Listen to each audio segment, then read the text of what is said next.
Hi, everyone, and welcome. Thank you for joining the Jackrabbit team. And today we have Audra Allen with us. We are going to talk about dancing through anything and how appropriate for what is going on currently. Everyone is in listen only mode, so we just want to make sure that everyone has a great experience. But we will have time for question and answer at the end. So please feel free to send in your questions as they come up. We'll get to those at the very end. So type away as you think of them and we'll go through them at the end. This webinar is being recorded for you to reference after or share it with your friends. We are gauging interest for future opportunities as well, so we're really excited to have you. I want to start by introducing myself and both of my co-hosts. My name is Amber Smith. I am the client marketing specialist here at Jackrabbit, and my goal is to get information out to our client base when they need it the most. On the line, I also have Tammy Colvin. She is our master training coordinator for webinars and classroom training. If you've ever been a part of a Jackrabbit webinar, conference, or any type of learning scenario, she is usually the brains behind it. So glad to have her on the line today. If you're interested in staying connected with our Jackrabbit team, please like our company Facebook page, follow us on Instagram, Twitter, or LinkedIn, whatever you prefer. We share a lot of great information on all of those platforms regularly. And of course, we have Audra Allen on the line. We're excited to have her here today. She's going to share her expertise in conducting online classes. She's actually been in the online space for over a year now, so she has a lot of great tips to share for our dance teachers and studio owners out there. And before she takes over to dive into her virtual dance center and her experience with virtual classes, I want to get to know where you are in this journey and how you're planning to move forward. So I'm going to put up a quick and easy poll. If you will just answer the two questions we have. Have you already begun the virtual class implementation? And what is your plan for building virtual classes? Are you going to try to do a one-woman or one-man show? Are you going to work with your team to build them, or are you looking for some help along the way? So I'm just going to give that another 30 to 40 seconds so that everyone has an opportunity to answer.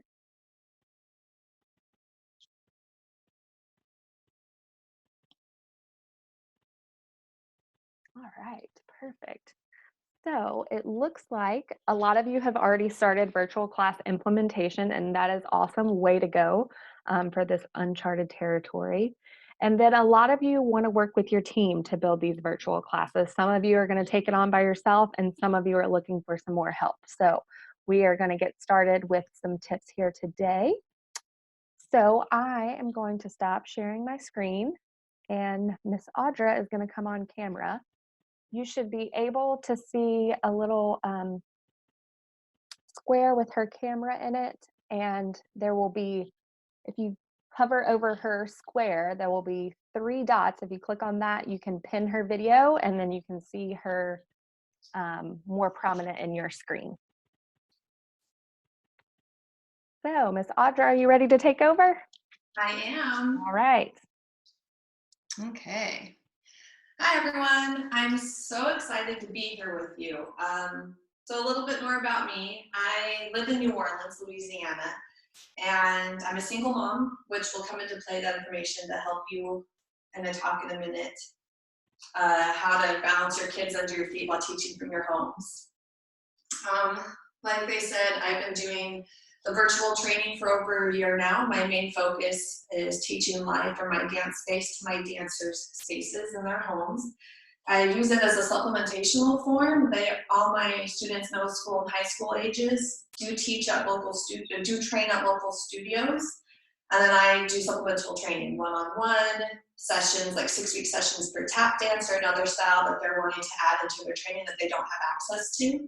I also have a lot of adult clients that I work with. So we'll talk more to that in a little bit. I have so many things planned for you today. If you've already started the online journey, which it looks like a lot of you have, that is amazing. And the steep learning curve that you overcame to get to that point within a matter of days is awesome.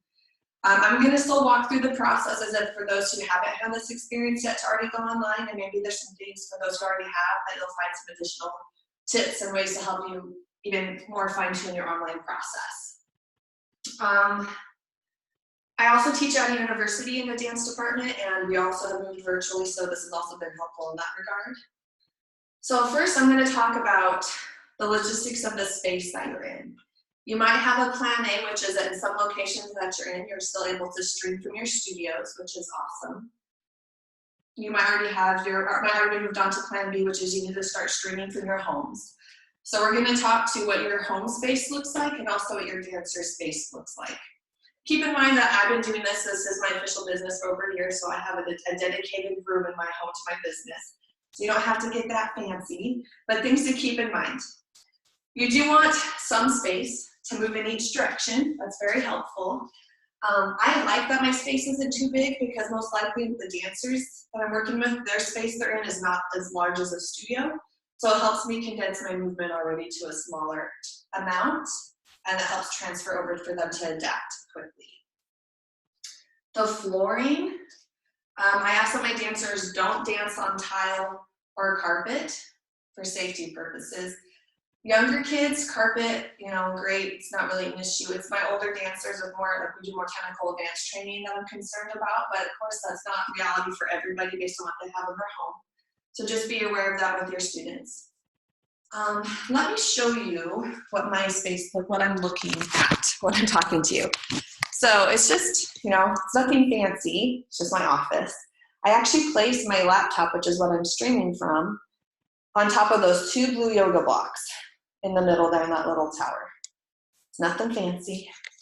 That I have found, as far as the distance I have in my room, is what works for me to make sure they can see all of me. I'm pretty tall, so in order for them to see all of me, I need to have it that height and that far away. So something to keep in mind is if you, let's say you say this is a great floor to dance on, but maybe the space is too small, and then you realize after the fact that they can't see all of you. So do play around with making sure you're in full view and also help them with that reminder as well. I personally do stream from my laptop. That's what works for me in here. I ask that my dancers don't use their phones to view me because it's so hard for them to see far away because they're going to be stepping back and dancing. So I ask for laptops, tablets, desktops. Some people even have the capacity to cast from their devices onto the TV, something you can consider as a teacher and also suggest to your students if they know how to do that. So keeping those options in mind. You probably just saw a second ago when I showed you the backside, the behind the scenes. My lighting trees, my tree lights, those are not required for you. I have invested in those because the first few months of my business, I kept bringing my floor lamps in from my living room every time I had a lesson or a class to teach. Plug them in, turn them on, do my lesson, take them back and put them in my living room. When I was in a place to invest in some tree lights, I did. What I'm saying is keep in mind your lighting options, making sure that you can be seen well, and all of you, and also your students too. They don't think about that, and maybe to them their lighting is great because it's natural lighting, but you're having a hard time seeing them. So just ask that they make sure that they can be seen well on their side. I'm going to speak to sound for a minute. I know this is a hot topic for lots of people right now as everyone's trying to figure out how to play sound the most efficiently and the clearest for your dancers. First, I'm just going to put out there is going to be a lag time. That is the reality of having it be streamed. My experience has been, I'll talk through the different options I've tried and what works for me. My experience has been that my lag time with my dancers is like half of a beat, maybe a beat at most. So it's not too bad. And at first, me moving with the music and then them moving to the beat that they hear after me is kind of disconcerting for a minute, visually watching. But after a while, you get used to it, and it's just one of the things to adapt to teaching online. Process that I went through to figure out the best sound options for my dancers. When I first started all this and I was a novice, I just would play the music on my computer thinking it would clearly and loudly play through the streaming device. And actually, it sounds like they're in a wind tunnel, and it's really hard to hear the music. And then I wanted them to hear me more clearly, so I tried using earpieces and mics, which then it would connect and they could hear me very clearly, but it wasn't set up to pick up the sound, either playing in the room or on the computer.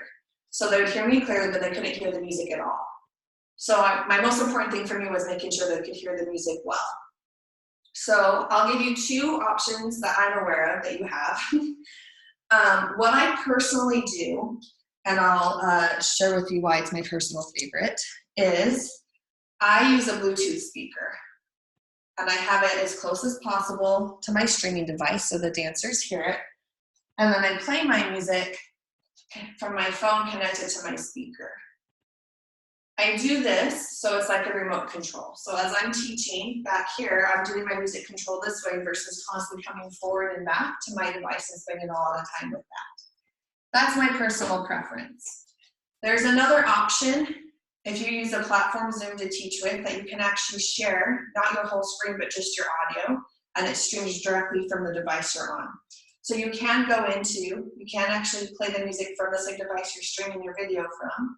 And then if you select the share button on the bottom of the screen, it gives you the advanced options to hit sound only.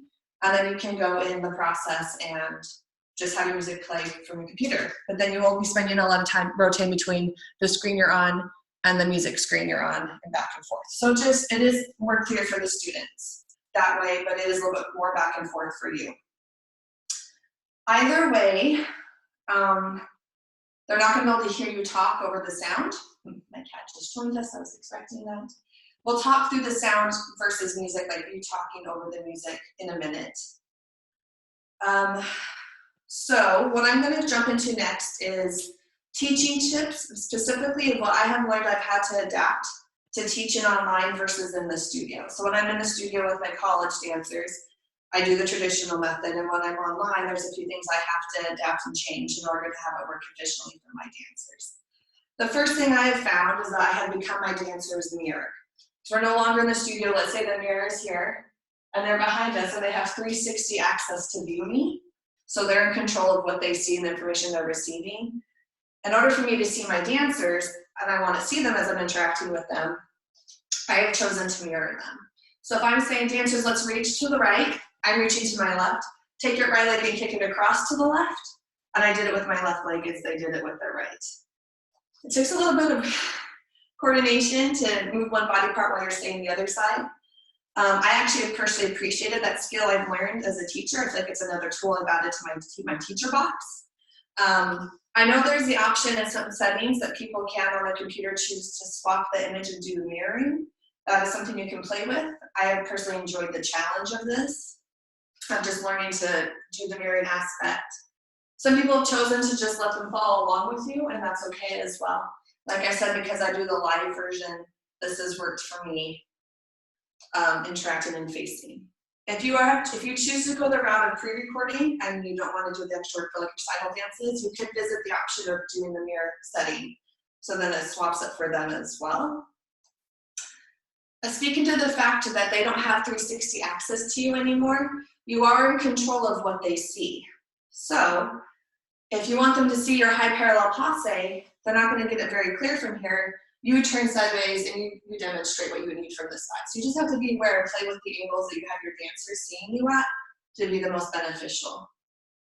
I'm going to jump into some specific examples for different styles to help translate that more what I've learned. So speaking to ballet, now keep in mind you probably don't have a portable bar at home, and that's okay. Your students probably don't either. This is when you pull in chairs, stools, back of couches, countertops. And I was in that situation for a while as well, and my dancers too. I have dancers for long term. I ask them to invest in a portable bar, but short term, it's fine with whatever they have in their home. So just being open to that. Demonstrating for ballet, for bar specifically, I have found that demonstrating from the side has been the most efficient and a helpful way for the dancers to see what the whole combination is, so that they know what's going on. Because I want them to mirror, because I want them to start with their right side, so I'm mirroring them. So if they're going to have their right leg go first, I'm actually showing with my left side. Right hand on the bar, left leg is doing the work. This is great if you're used to demonstrating with your right side, and now this gives you a chance to balance that with your left leg having a chance to demonstrate. It is possible to still do facing the bar exercises. Keeping in mind if you have chairs or stools, that those legs of those objects that they're using are now in the way of them going to mont, to the front. So I do a lot more also cone work if I see that my students have chairs and stools. So, but then I'm mirroring them again. So I say 8 Hanjus, right leg, also cone. I'm doing my left leg with them as they're doing their right leg. But it is possible to still keep those elements in your ballet class. Speaking to other styles, jazz, modern, contemporary, musical theater, hip hop, all of that, just teaching like this has been successful. It's still possible to turn, do whatever the process is. You can still adapt, change, they'll follow along with you. Tap dancing. An option for flooring, because a lot of people, I'm sure a lot of parents don't want their kids to tap on their wood floor, or they only have concrete, you know, or whatever that looks like, is cardboard. It's having to put them down a cardboard box. That then allows the dancers to still have sound, but protect the flooring. And for you too, if you don't have a space you can tap dance with your dancers, you can use cardboard temporarily as well. Visually, how I teach tap is I move my device down to the floor. So they zoom in on my feet. Because there's the more advanced classes I do this for. I actually teach my combinations. I show it a few different ways. I teach the combinations so they can follow. I show it again from the side so they can continue to catch all the details of the hill work. And then we do it together and I face them so I can see the screen and I'm mirroring them in the actual exercise. So if I want them to do the right leg, I'm demonstrating on the right, I'm demonstrating on the right, and we do it together on the left. Little kids, like tap combo classes, I don't worry about changing that because it might be, no, it's more basic work like shuffles and stuff. So, you know, hands on hips, once all shuffle together with Miss Susie or Miss Audra. But as usual, adjusting the angle. Okay. So, speaking to sound for tap specifically, if you go the route of Zoom, I know there's a setting that they have in there that they actually have it as a feature. And if you're just doing business meetings with Zoom, how much it was traditionally set up for, that it actually has on there that it suppresses background noises, including tapping sounds. So it's like tapping on their desktop, but that translates into our footwork. So you can go in there and turn that off so that it actually doesn't mute any of your tapping sounds. Something to keep in mind. As far as tapping and hearing my students goes, something I've had to understand and compromise is that if I have a class of 10 to 20 people tapping with me, I cannot hear all of them tapping simultaneously because of the lag time. It's just a hot mess with everybody having their microphones on as well. So we do it with only them hearing me. They're all muted, so they can hear themselves and they can tap on things so they're individually making sure the sounds are matching up. And I still have the option to go in and hear individual students. There's a feature, if you use Zoom, that you can actually go into gallery view. And I can say, okay, Sarah, it's your turn to do the tap combo. And I'll unmute her, and she does it, and I can hear her. And the other dancers are still muted, so they can continue to practice with her without causing any sound crossover. So there's a way to work with it and still get the tap information across.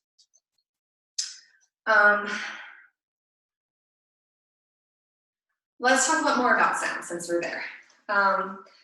In general, we as teachers like to be very efficient and get a lot of information across at once. You know, we like to multitask it. So we have a hamburger, for example, you know, everything's there at once. It's all of our information to our students.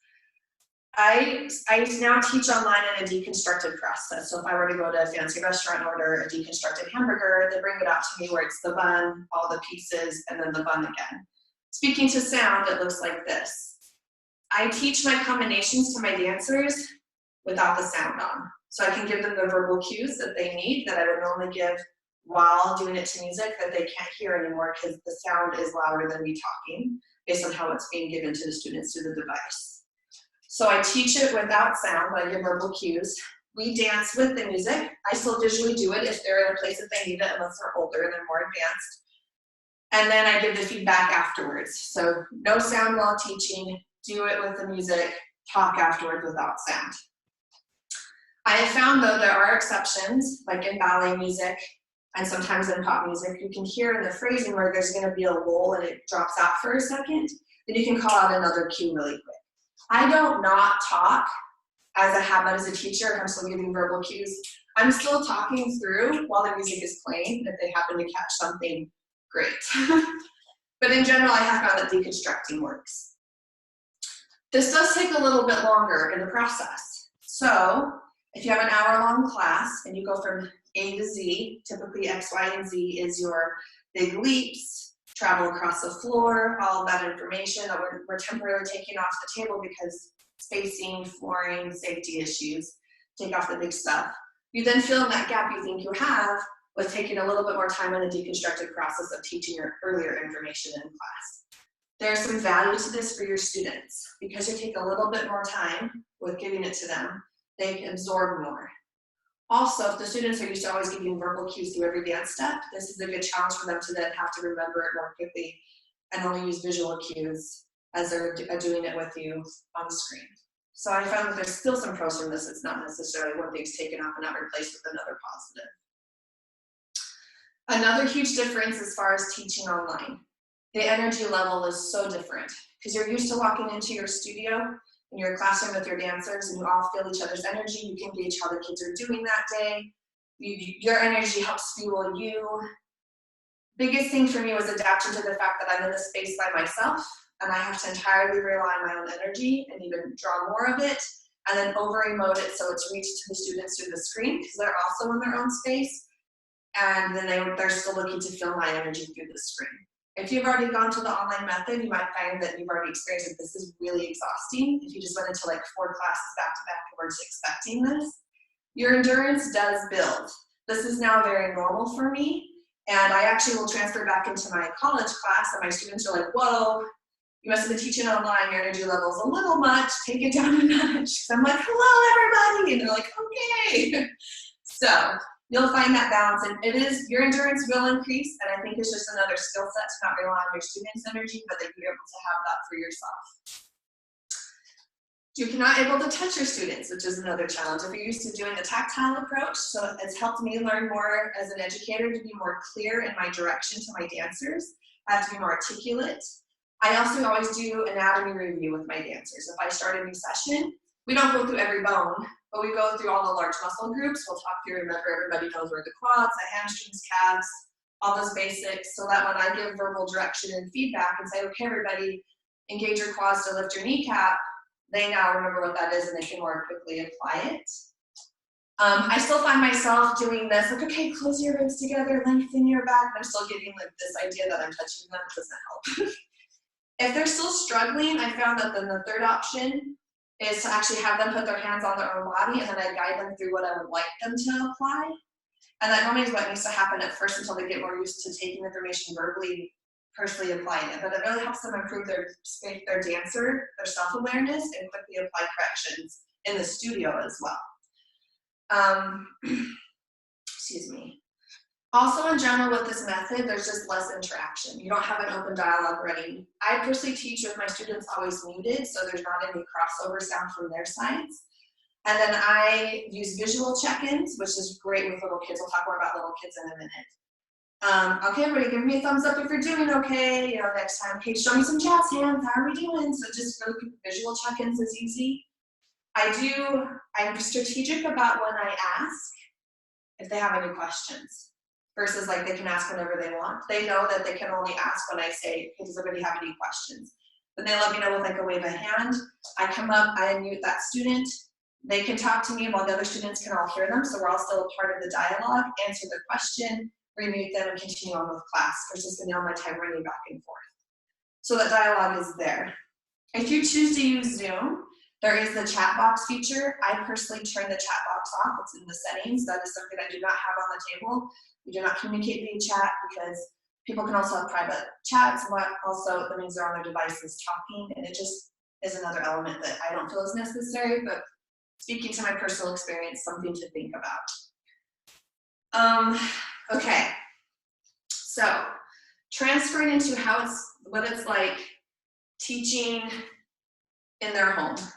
First thing I always receive is the mom is saying, my house is not perfect. I don't want you to see my messy house. And the truth is, I don't even really notice. I mean, I've seen lots of different homes I've been invited into virtually, but ultimately I'm focused on my student and what they're doing. You're also sharing yours, so it's a two-way street. I've experienced a lot of different things. I always make sure that my students know what their space needs to be like for them. I have one student that the best place for him to take his lessons in his parents' house is actually in his parents' master bathroom. It's really large. It has lots of really nice wood flooring and the lighting is great. So when we work together, I see my student dancing with his parents' toilet in the background. It is what it is. I just ask to make sure that he remembers to sanitize the floor before he dances on it. So that is definitely, you know, something to just be open about. I think it's actually positive that you are now sharing your home with theirs, because you've already created a relationship with these families and these students, and now it's helping the students see you in another element. They're like, oh, you're not just Miss Susie who teaches me tap on Tuesday nights.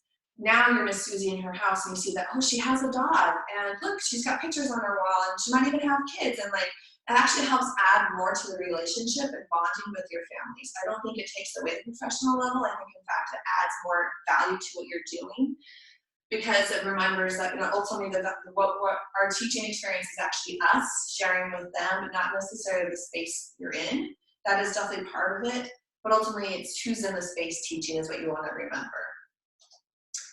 Like I said before, I'm a single mom.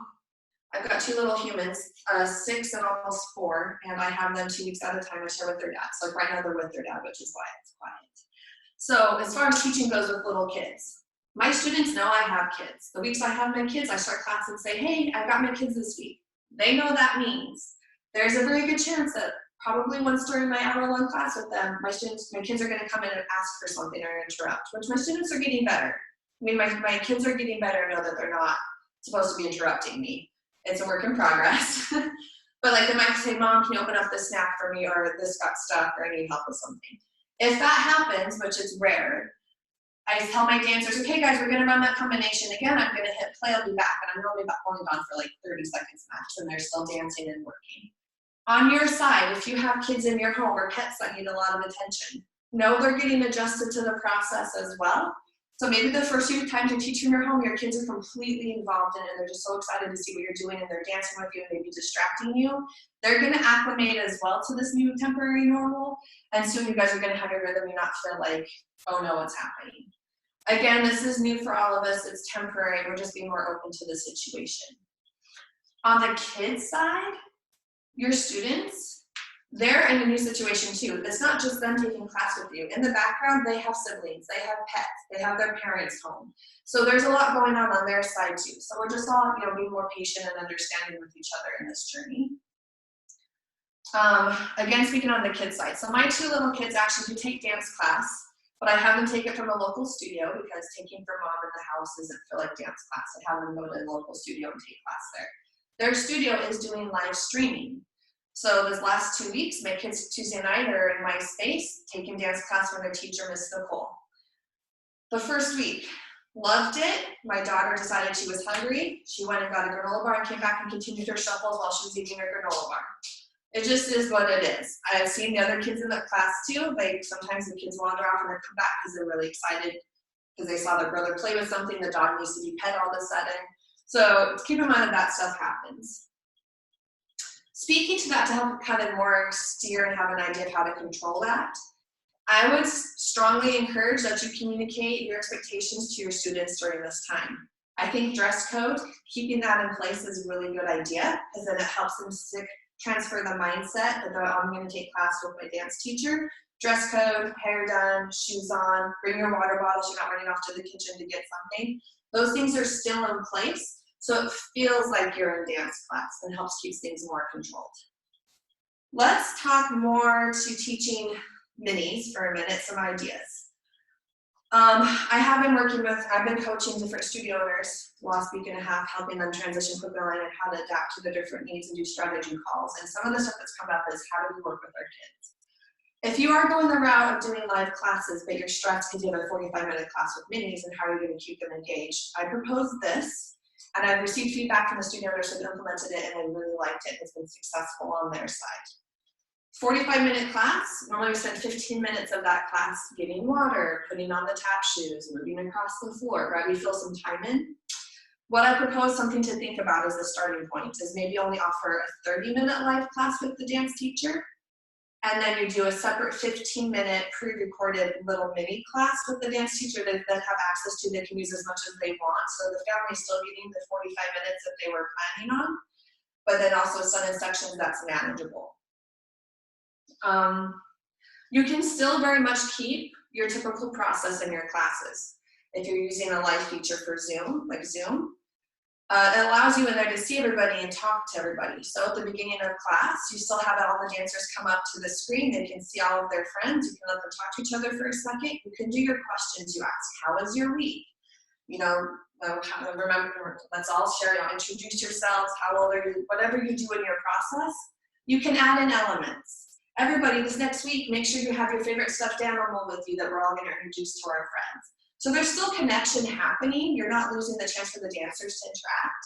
And you're still able to keep elements of class that feel normal, that they're used to. And in fact, they love that they see that their friend Sarah is in their house dancing with them. And it's a really fun way to stay engaged. And then you go into seeing the full image of the teacher, and the class continues on.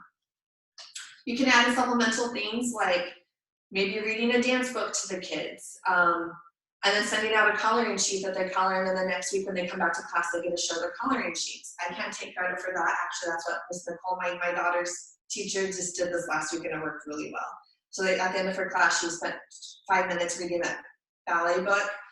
Coloring sheet went out. Then this last week, my daughter had a blast sharing all the different colorings with their friends at the beginning of class. So things you can add into supplement. On the teacher side, include more visuals. Just to keep them a little bit more engaged, maybe streamers and stuff, but you can say on your side, if you don't have a streamer, go get a scarf, or like if you want them to use things, think about ways you can adapt to like what do they have in their home. Maybe you have them bring their stuff down to the class and they're their dancing buddy. That is another way to work with. I feel like if you need to corral the kids, you're not there to do it. You can have a buddy system where you ask an older sibling or a parent if they can be involved. And then you help structure and guide the parents. You say, okay, everybody grab your dancer's hand and let's walk in a circle. And you can guide through the buddy system too as a way to do it. There's just lots of different, you'll know what makes sense for your situation. I'm just giving some tips to help you start thinking about ways to problem solve. Speaking more to how you could do the round robin at the beginning of class, now moving up to like older age groups and how you're used to like learning a combo, then everybody gets turns showing each other. You could still do that option, doing it live with Zoom specifically. I promise I'll speak more to other options you have besides Zoom if you're wondering if there are other options. There are. This is just what I choose to use. That thing at the beginning where I said you have everybody look on the screen at each other, you can actually use that when it's time to show in groups. Then you have 3 of the dancers, however many, and then you have them go and you play the music and they're dancing in individual spaces while everybody else is watching them, and you go through the groups that way. So you can still add in the ability to observe each other, still learn and grow from each other, still feel connected. I need water, just a second. Take a water break, it's fine. Thanks.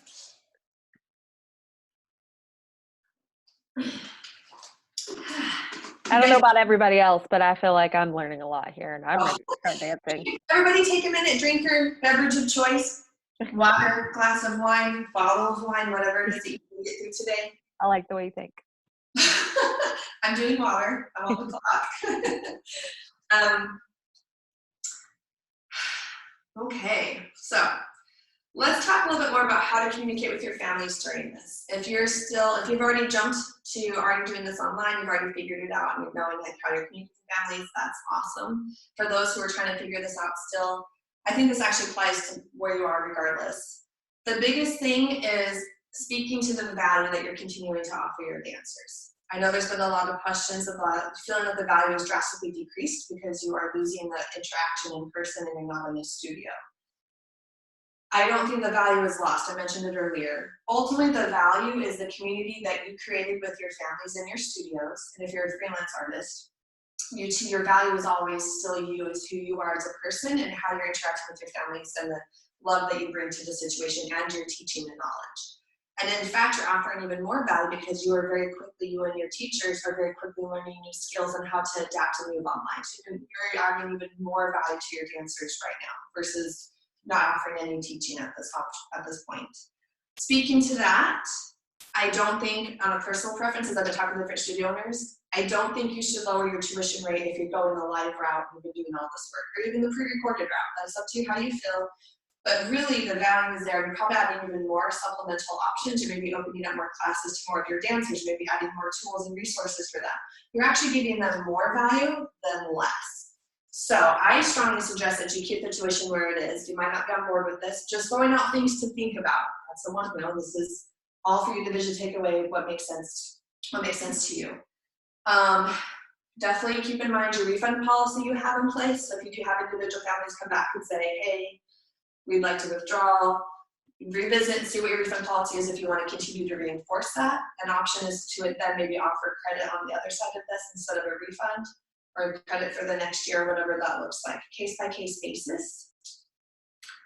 I know there's been question and concern of, with all the live free classes currently happening in the dance world, we're seeing that the virtual world is being saturated with everybody offering free dance classes, that you're worried that you might lose your students to this situation. At the end of the day, virtual instruction in this situation, I believe, is supplemental to your studio. I have not set up my business to overtake the studios. My business, like I said, is supplemental to the in-home situation. You can't completely replace that. Yes, maybe your dancers are having the awesome opportunity to be exposed to more styles of dance, more artists, different ways of doing things, but at the end of the day, they're not getting the feedback. They're just taking a class from someone who's giving a class. They're not getting the one-to-one that you can still continue to offer this way, temporarily online and then moving back into the studio. Just trust your process and what makes sense for you, and know that your families, if they are meant to be with you, will continue to be with you. That your hard work isn't going to get tossed out the window because of a temporary hiccup where everybody's bored in their homes and just choosing to live stream what they're doing. Also, speaking to that, on a side note, make sure you're communicating with your dancers how to take classes safely online when it's just someone giving a class and there's not interaction. Because they might get excited that a professional ballet dancer at this well-known ballet company is giving a class, but they're not used to that advanced work.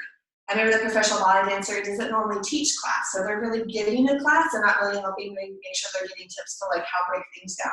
So if your dancers want to try it out, great, but make sure you're giving them the reminders and the tools and how to do that safely on their part.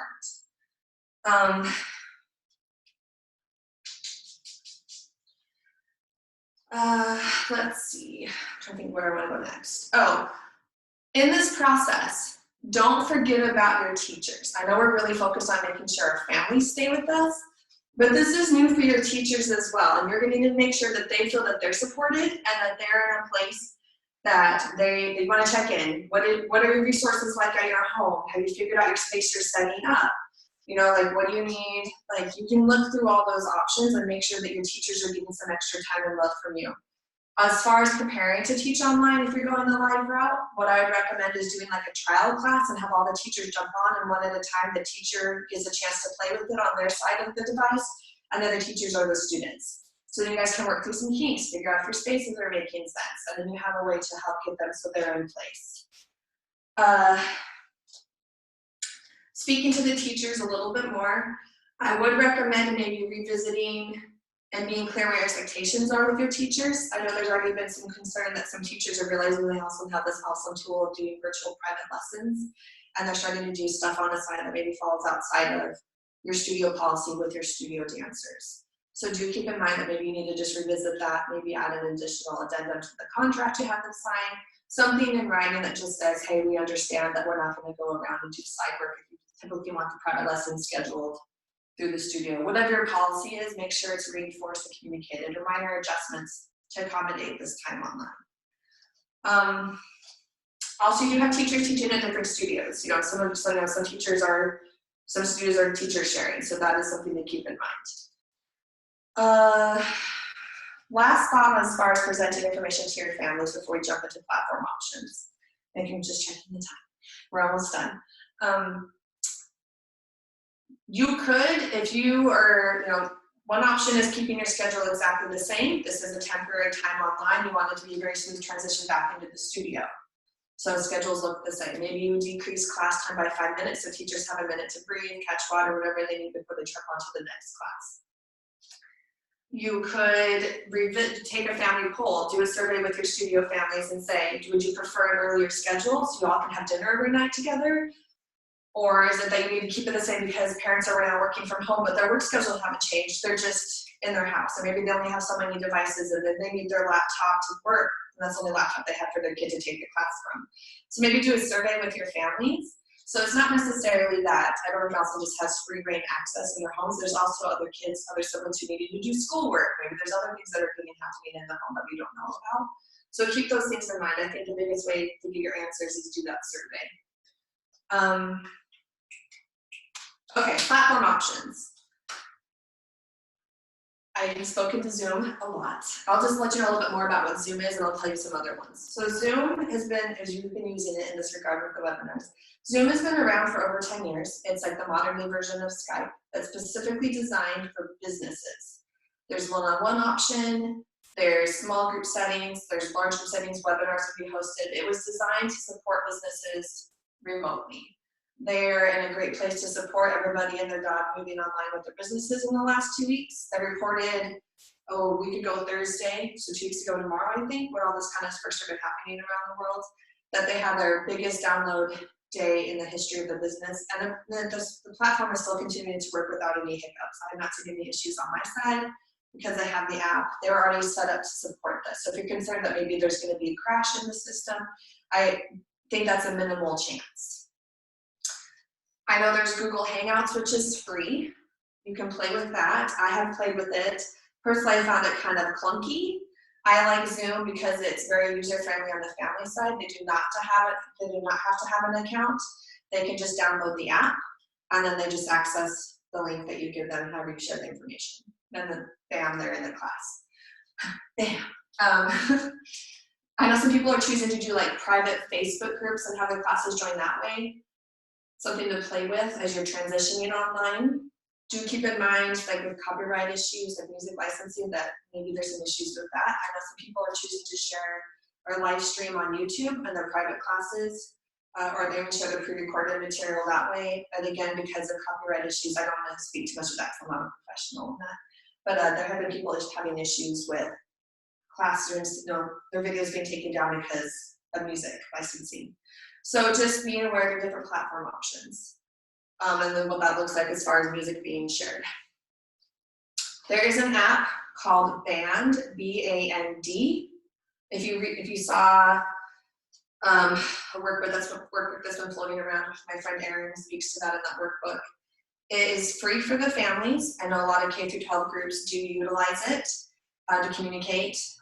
You can live stream there, but it's not two-way like this. So you can actually teach your class live, but you cannot see your dancers, they can only see you. It is a place you can store any recordings of classes. It's a place to create individual folders to communicate with your families.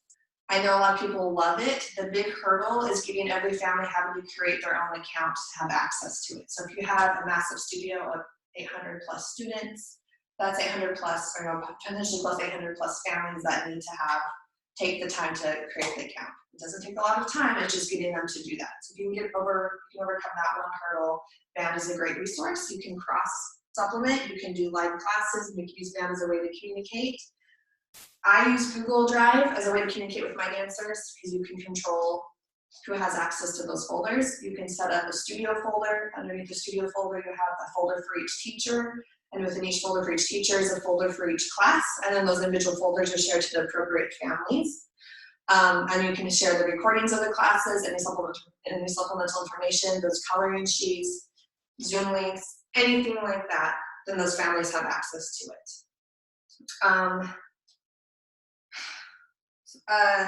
Speaking to waivers a little bit more, I'm not going to go into depth. Just don't forget, here's a little PSA, don't forget to check into your insurance policies and keep in mind your music licensing laws. Reach out to your insurance companies, ask questions. If you're hearing no that they don't cover virtual classes, there are other insurance agents that do. Ask around. That's all I got to say about that. Virtually on my side, because I never have my students in person with me, I am not required to have insurance. I have a waiver of liability that I have in place. I draft with a lawyer that my students sign, and if anything happens on their end, it is homeowners insurance that covers it, but I'm an LLC. So if they decide to come after me, there's not much to take. But so something, don't forget to write that note down, check into your insurance options. I know a lot of insurance companies are coming back and saying, yes, they cover virtual classes. So a lot of studio owners are finding that there's no problems there.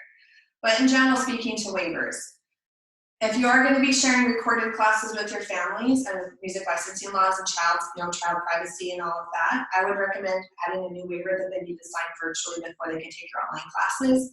And it could be things like you promise to not redistribute the class link or not sharing the pre-recorded material posted online publicly, anything like that. And you can put in like what that consequence looks like, a warning the first time, second time, grounds for immediate dismissal without a refund, whatever that looks like to you, just to keep that in place. The same idea as like an updated addendum to the contract for your teachers, something in place for your families as well. Just so everybody's on the same page. Last little bits. This crazy new thing you're doing very quickly, remember, you're like, why is this so difficult? Like the turnaround on this is crazy. When you started your studios, it was like months, right? You had lots of time to get your business in place. You're now very quickly essentially creating a whole new model of your business in a matter of days. So first of all, take a second and give yourself credit for that, because that's not easy. And then right now your families and your spouses and whoever else is like, stop looking at your computer. You're like, I've got to get this going. Or stop doing all these recordings. You're like, I have to do a few more. It's okay, it's worth it. And very soon on the other side of this, in a week or so, you're going to see the hard work you put in pay off. This is not a one and done situation. You're not temporarily moving online to then scrap it all when you move back in the studio. You've now added a huge resource to supplement what your studio has to offer your dancers. Things to think about in the future, virtual adult programs. I have a lot of adult clients because they don't want to go to a studio. They want to do it from their home, or they can't go to the studio because maybe they have a medically challenged child or something like that. Virtual adult programs during the day, in the evening, supplemental classes, little, like you can do alternate, like let's do a dance history course online. You can do private lessons one-on-one this way to help accommodate, maybe there's not time in the studio. So this is a long-term use for you that you're going to find beneficial for your business. The last thing I want to speak to before I jump into Q&As is don't forget you in the middle of this. I know right now you're like stressed about your business, keeping your doors open, how to serve your families. You don't want all your hard work to pay off after all this time. Get through this hurdle, steep learning curve. I'm hoping some of this information has been helpful for you to get there faster. But then in that week or so, when things have slowed down and you are at home and you have some time to breathe, which is going to happen, although it doesn't feel like it right now, you have time for you, which we don't normally get, normally running around being a parent or just running your business. You have time for professional development, specifically is what I'm speaking to. Take that time to read that book on that dancer you bought 2 years ago. Look into that certification process online. Take one of these classes that are being offered for free. Take some time for you to recharge as an educator and as a dancer personally, because that will also continue to benefit those you are serving, even virtually. That's my general spill. I'm curious and ready to go into Q&As, Amber. All right. Well, I just want to say, I have a feeling if we were all in a room together right now, which I know we can't do with social distancing, but that everyone would be like cheering and clapping, because that was some really good information. And while you've been doing this for a while, you really made it relatable to what everyone's going through right now. And I think that's the biggest takeaway from this. So I'm excited to, first we're going to talk about some resources, and then we're going to jump into some Q&A because there's some great stuff out here. So I'm going to go back to our slides. Awesome. So first off and foremost, we have Audra available as a resource. She is really excited to partner with our Jackrabbit community and offer some one-on-one coaching, maybe even some group sessions where that makes sense. She is excited to assist you. And then also on the Jackrabbit side, we are excited to assist you.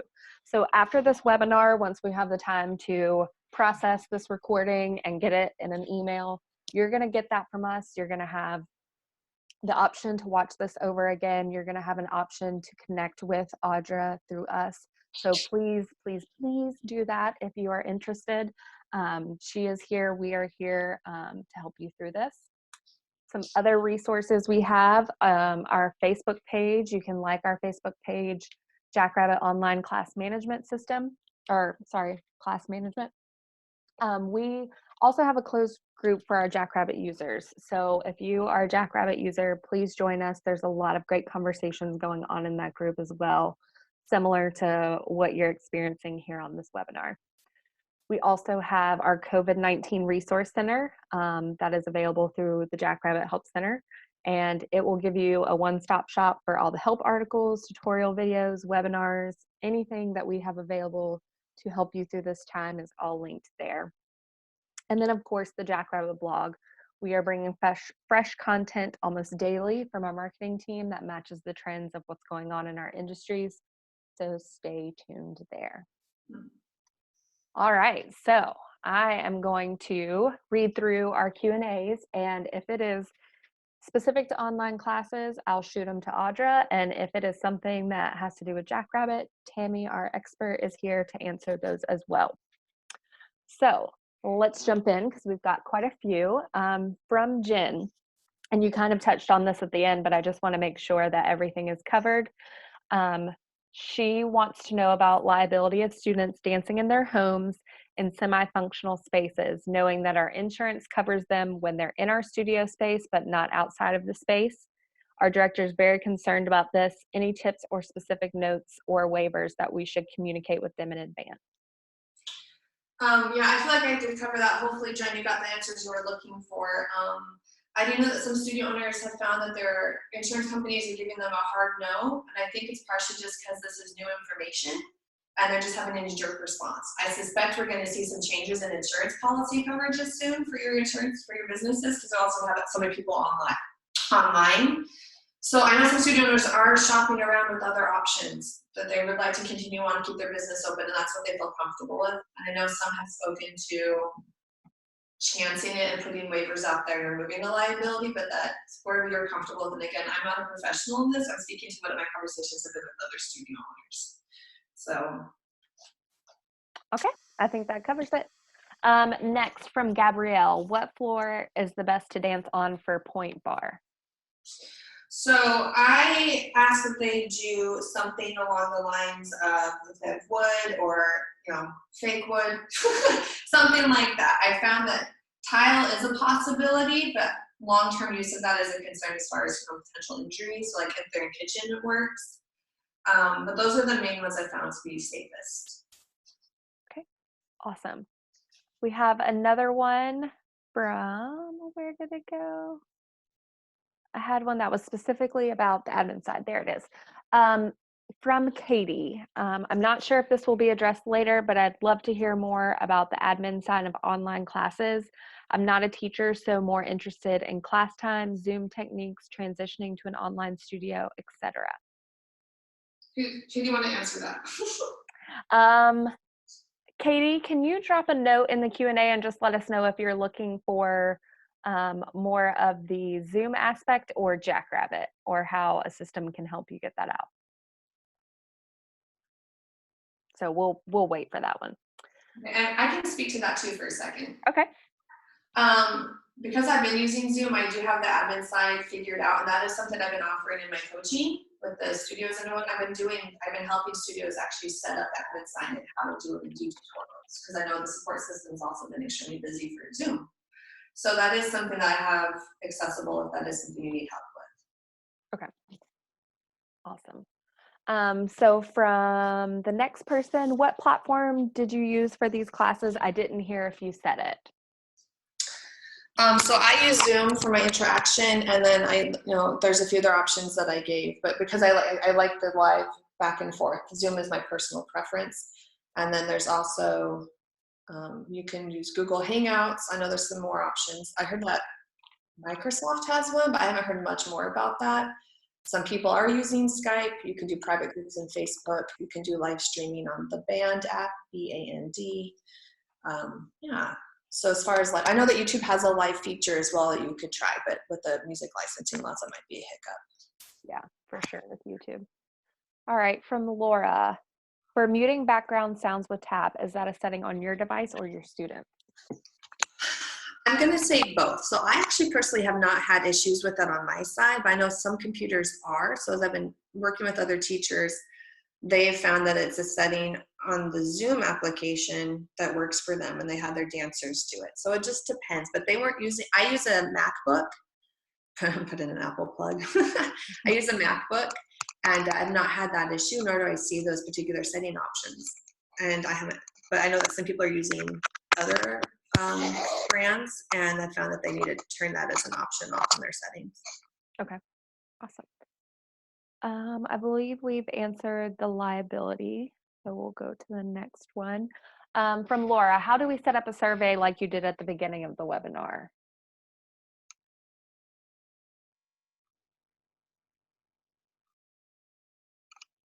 Is that over to? I can take that one if you don't want it, since I set that up. Yeah, go for it. Okay. Actually, Tammy, are you there? Do you want to take this one? You're the Zoom I can queen. take that. If you are using Zoom, that is actually a feature within Zoom. It's called a poll.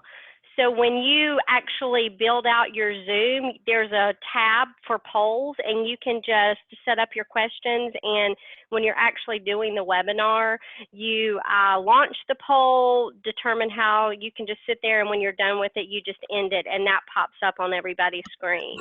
So it's actually pretty simple once you log in and set up your Zoom class.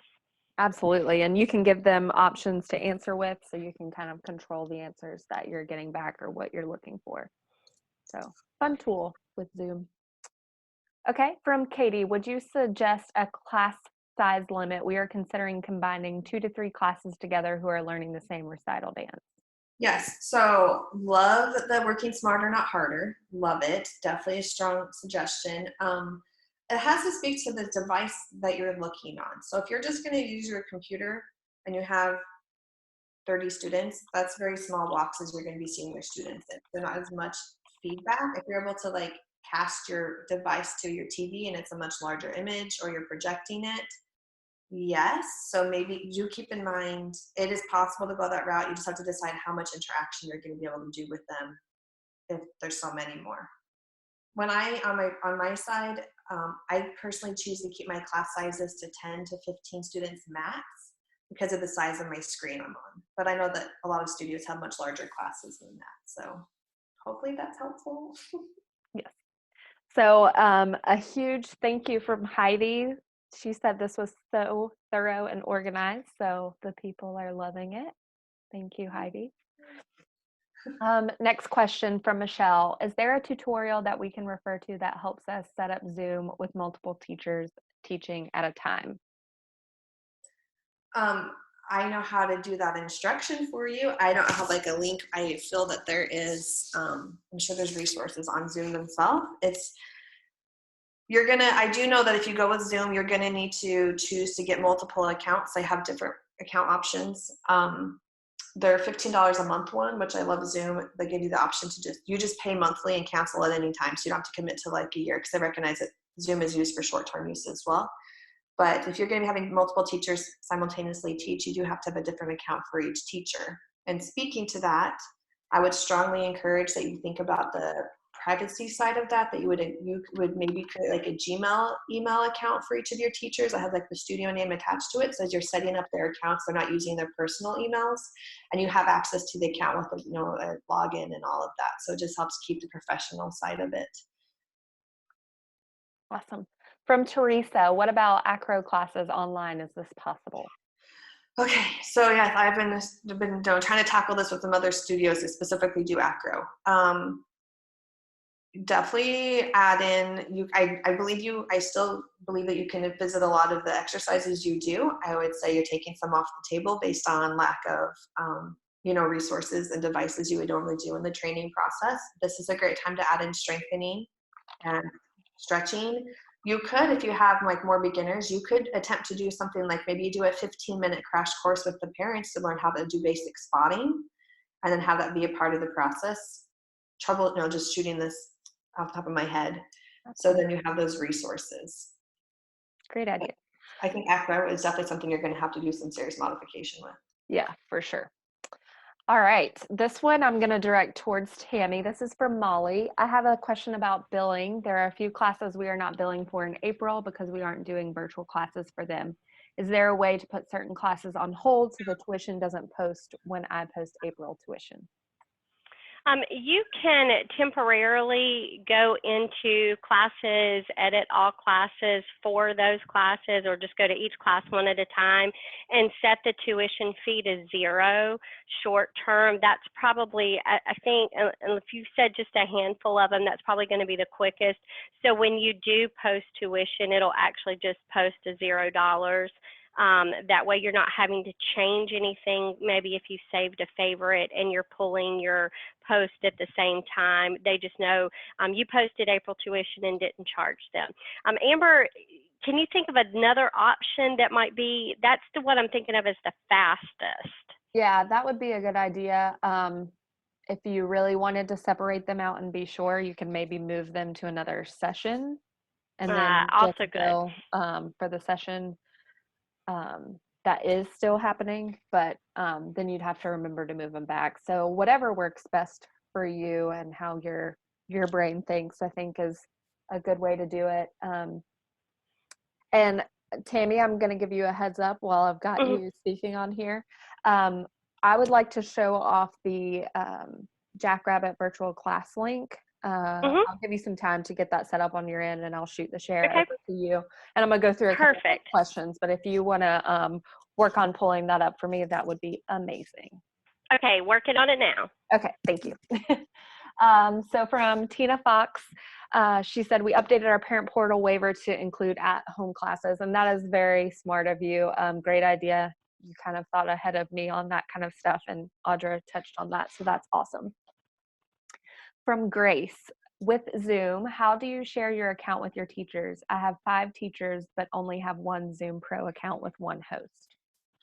So you would give them the login information, and if none of your teachers cross over in their scheduling, then you can just use one and you all just have the same login information. That's the easiest way to do that, I would believe. Okay. And that's what we do with Jackrabbit too. So we have a webinars account that is shared by whoever's hosting the webinar. Awesome. From Alexandra, what if the student only has carpeted flooring? So you can have the option to, depending on what style of dance they're doing, and if they're older, you could have them put down cardboard to give that. You can, if they've got, you can say, what's the bathroom size like? Because I don't know, maybe there's no carpet in the bathroom because people don't think about that space. If they're younger, just have them wear something like ballet shoes. So just to help accommodate the friction and the texture of the carpet. So I feel like there's different options to individually work with them. Awesome. And from Melissa, what do you recommend for setting up a device to video? I apologize if this was covered as I joined in a few minutes late. So I know some people have been using like actual cameras. I personally use my laptop just to stream from, to also view the images of my dancers. Some people use tablets, some people are using desktops, some people are using their phones and streaming them to their TVs. Side note, I forgot to mention this earlier. If you do record anything on your phone, I would recommend transferring it to like a desktop or your laptop, because if you're going to upload it to Google Drive or somewhere else, from your phone, for whatever reason, it takes so much longer. But if you transfer it over to another typical device that supports that better, the upload time to wherever you're sharing it with your families is drastically reduced. Okay, awesome. So this is a great segue over to Tammy if she's ready, because we have a question from Alexis that she would like for us to talk through the practicalities of registering students using Jackrabbit and then accessing Zoom at the same time.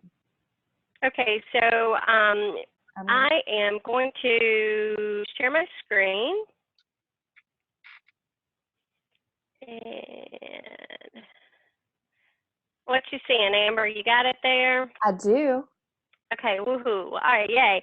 So your registration process, if I'm understanding that portion, is going to be the same as it would for registering for any class within Jackrabbit. If you want to do something separate and maybe create a brand new online class, then you would just create that, and you could send out a link, you could put it on your website, and they would register just like normal. One of the things that our product team and engineers have worked at within the last week and a half is giving you the ability to put a link on your classes. So if you go to classes and list active classes, and I just pick one of the classes that I've gone in and set something up, on the summary tab of that class, all the way down at the bottom, we've added in a virtual class video link URL. So you can put a link to your video for what you're doing here. Maybe you've recorded this and you want them to come back and watch it later. You can give it a little name so it's clear what it is. And then when your parents go into the parent portal and log in, they're going to be able to see that particular class. I'm gonna read that later. Y'all should read it now. Don't do what I did. And then, and then now, if we look under Amy, there's that funny dance video. And your parents can just click on the link, and it's going to show the video that you've linked there. So it's quick and easy access for them. Yeah, that is so awesome. Our product team really responded to this in a great, fast, efficient way. So anybody that is on that's a Jackrabbit user, hopefully you've found these tools. And if you're interested in Jackrabbit, look for that follow-up email because we will help you get started with that to come. Do you have time for like one or two more questions, Audra? Yeah, I'm good. Okay. I didn't want to not be considerate of your time. So great questions coming in. So I want to make sure we get to them. In regards to Zoom, we are just getting started. Is it best to send out the link or the meeting ID for people? I personally, the link actually has the meeting ID in it. It's part of the link. Like it just shows the meeting ID numbers. So I personally share the link because it's just an easy click. If some people are having struggling, they can then choose to type in the ID number. You can share both. Some people might want one over the other. Great idea. From Irene, sorry if I'm asking a question you already suggested, but what program do you use to store additional resources such as coloring pages? Yeah, so I spoke to me personally using Google Drive, but people even use Dropbox. That's what I hadn't mentioned before. And also the Band app is a great place to have that individual classes set up as well. Awesome. And I just want to give a little pre-marketing plug here. Jackrabbit is working on a resources management enhancement that was actually supposed to come out later this year, but they're fast tracking that now so that you can do things like that through Jackrabbit as well. So more on that to come. And then from Mary, we have been having big problem with lag time with music, so it sounds like Bluetooth speaker is the best way to go.